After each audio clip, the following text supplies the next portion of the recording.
Hey fellas, so just a quick side note before part two of this review begins. Let me just get it out of the way that the reason that this part took so long was because I kind of had a blank on what to say for this part of the review. But don't worry, I've got an idea now, and I hope it's good enough. Also, to be honest, I was just getting lazy, honestly. Like, part one came out like a bloody month ago. I have been releasing videos in between, so, check those out if you haven't already. But, yeah, that's about it. I just hit a bit of a creative roadblock, I guess you could call it, and I got lazy, so here is part two, and hopefully part three will not take this long to release. Like, I should have that out by next week, maybe. So, yeah, enough rambling. Time to get onto the review now, and I hope you all enjoy. So, now I'm going to talk about the main villain of The Witcher 3, and that is Eredin. I'm going to be explaining, why people are kind of disappointed with him, I guess you could say, and, like, the negatives, the positives, etc., etc. So, let me begin by saying that Eredin is definitely the weakest villain out of, like, all the villains, and that also includes DLC, which I'll get into in the DLC video, because like I said, I'm going to make separate videos on Hearts of Stone and Blood of Wine, Blood and Wine, sorry, not Blood of Wine. But anyways, so I'm gonna make a video on those two, but not yet. We still got to talk about the vanilla game, of course. What was I saying? Oh yeah, so Eredin, definitely the weakest villain in The Witcher 3, and he's not terrible by any means. I think he's just very, what's the word? Underwhelming, I guess, is the correct way you can describe Eredin. Even compared to, like, Imlerith and Caranthea, which are also members of the Wild Hunt, I'd say even they're better villains than him, really. But I'll go over some of the issues with Eredin. But, like, first, I'd like to talk about the Crones. Now, the Crones are in the vanilla game, right? They're in the Velen section, which is, like, the first section you play in The Witcher 3. They're basically the villains for that part. And, let me just say, the Crones are honestly great villains. Like, they're scary, they're fucking, like, I don't even know how to describe the Crones, really, aside from the fact that they're bloody terrifying. But, like, I'd say that they're definitely better villains than Eredin.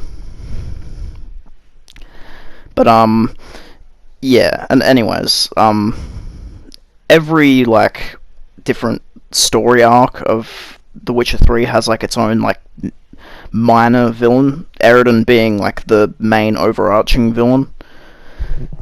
So, yeah. But let me discuss why Eredin is disliked among Witcher fans, and, like, why he's easily the least best villain, not only in The Witcher 3, but maybe in out of the entire Witcher game franchise. So again, let me just disclose that I don't actually hate Eredin. I just think he's a bit of a missed opportunity and a bit underwhelming. The reasons for this are because he just doesn't appear very often, and, like, when he does, it's usually flashbacks. I think you only see him in person, like, actually, like, twice, 3 times. And when he appears, he doesn't speak very often. He usually just spouts out a few lines. So it's just not very impactful, I'd say. Like, when scenes of Eredin show up, like, he just shows up, he just says some, like, stuff. And of course it sounds badass, because he's wearing, like, this cool mask, and it alters his voice. He sounds like a badass. Or unless he takes the mask off, then he doesn't. But anyways, so yeah, he doesn't show up very often. He doesn't talk that much. So he doesn't really have any sort of development unless you've read the books as well, because he's in the books. But again, he's a minor character in the books as well.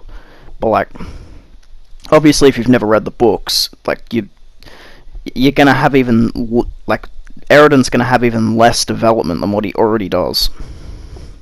And me, along with I'm sure a bunch of other people, played the game before reading the books. So I was one of those people for the longest time until I read the books.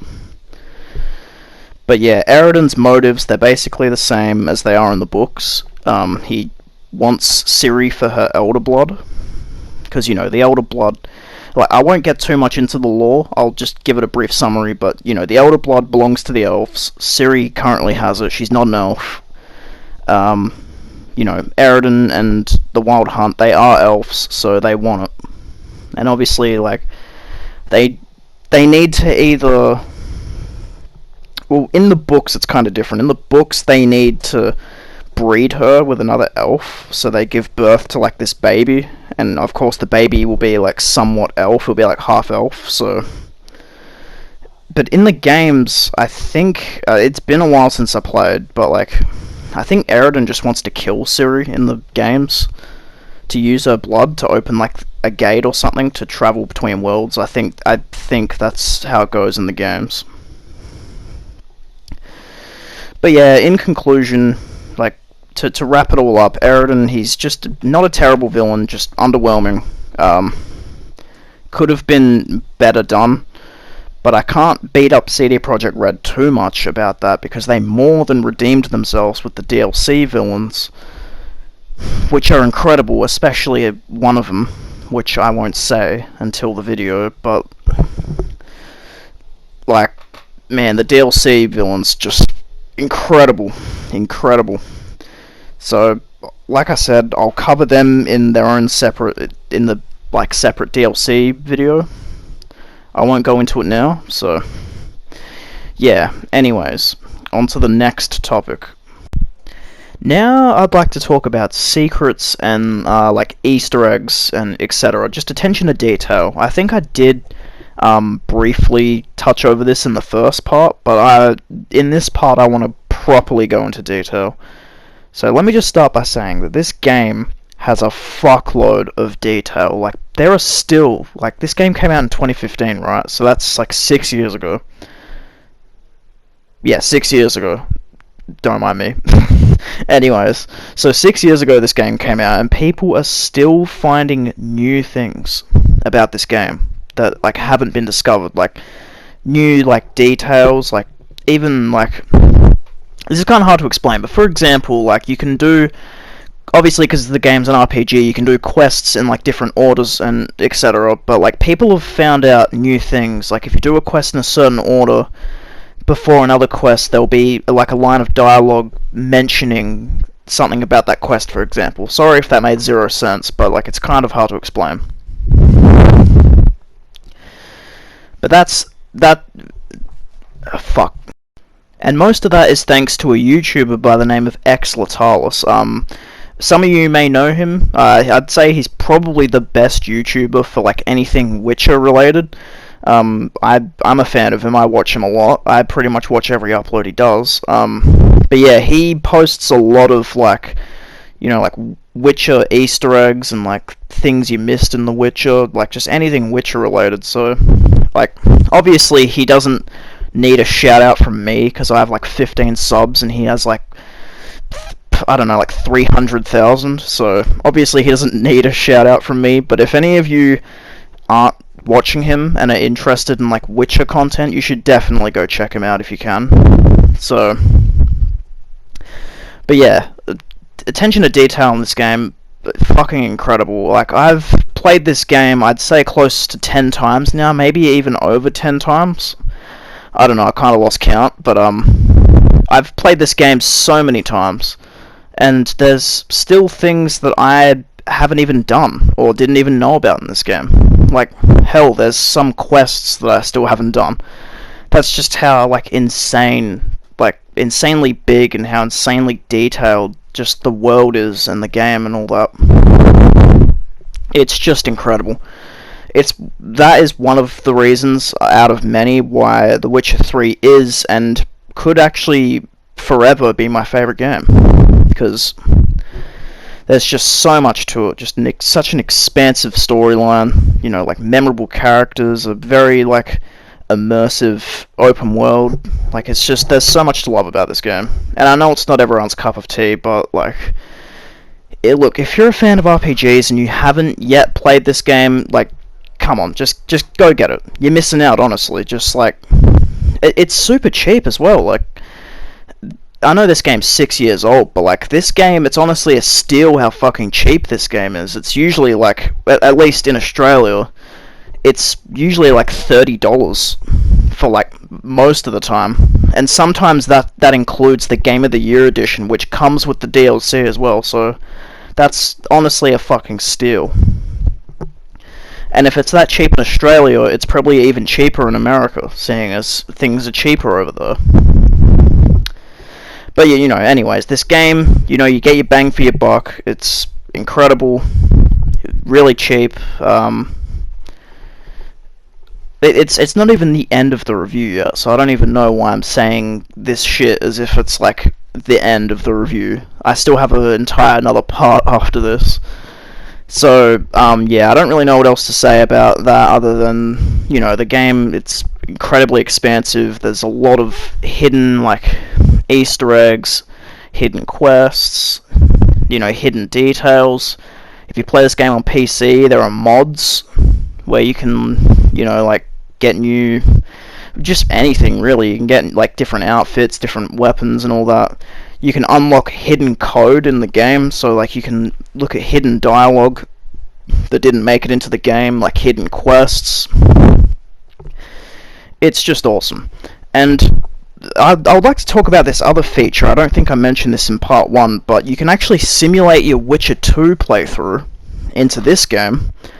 So you don't even have to own a copy of The Witcher 2 to do this. I do this, and I haven't even played The Witcher 2, but like, basically, you can import your save file from The Witcher 2 into The Witcher 3, and a few like crucial story choices you made actually have an impact on some of the quests in this game.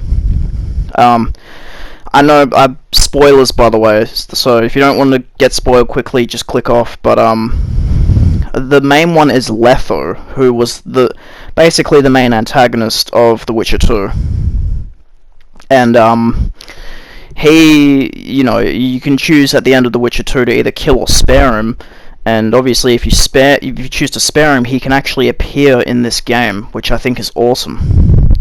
And that's just one example. There are a few other choices that depend on your Witcher 2 choices, but the reason I say you don't need to own a copy of The Witcher 2 is because you can literally do this in-game anyways. You can just... when you start a new game, you can turn on Simulate Witcher 2 as an option, and at the start of the game, you get asked these questions about The Witcher 2, and you, obviously what you choose within the dialogue is what happened, if that makes sense. Obviously, if you're going to do this and you haven't played The Witcher 2, I recommend you research what the dialogue means, otherwise you'll have no idea what to choose. I haven't played The Witcher 2 at all, so that's actually what I did. See, I looked up what those choices meant, and then I picked the ones that I thought were the best. So yeah, that's a feature that I'm pretty sure I forgot to mention, an incredible one. That again just adds to, the detail and all that about The Witcher 3, because obviously in my first playthrough I didn't do that. So, and then when I decided to play through the game again and I did it, it just added even more to a game that I already loved. Yeah, I got a few new quests to do out of that. So yeah, it's pretty cool. That's just one of the many great things about this game. Before I end this part, I'd like to quickly discuss music. There's not really much to... I mean, the music in this game is fucking incredible. But, I don't really know what else to say aside from that. The music in this game is damn near iconic. every piece of music is incredible. You know, if you're just exploring, like the ambient music that plays while you're exploring on horseback, that's amazing. Combat music is incredible, and how could we forget the Gwent music that plays when you play Gwent is also really cool. But yeah, like every piece of music in this game, it's just, you know, really beautiful. Like every bit of music suits the situation you're in. But anyways, that's probably going to wrap up part 2 of The Witcher 3 review. Again, very sorry that this took so long. It took about a month. I trust me, part 3 will not take that long. But yeah, that's probably going to wrap it up, and yeah, stay tuned for part 3, which should be out soon, and see you later, boys.